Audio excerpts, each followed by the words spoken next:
আসসালামু আলাইকুম বন্ধুরা, আজকে আমরা আছি খোকসা জিলাপিতলার মধু সংগ্রহ কারখানায়। এখানে মধু সংগ্রহ করা হয়। আপনাদেরকে আজকে দেখাবো কিভাবে মধু সংগ্রহ করে।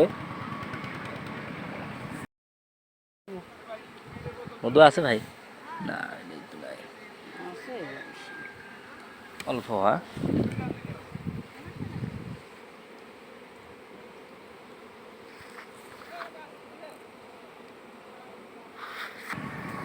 দেখুন,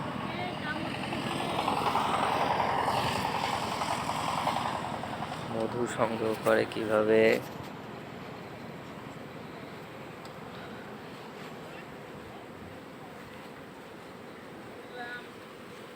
এক একটা মৌচাক কিভাবে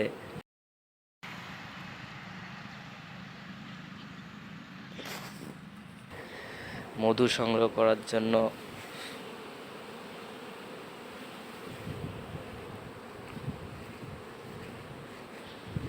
দেখুন, ডিজিটাল পদ্ধতিতে মধু সংগ্রহ করছে।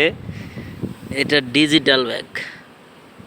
এখানে মৌমাছি ঢুকছে আর বের হচ্ছে।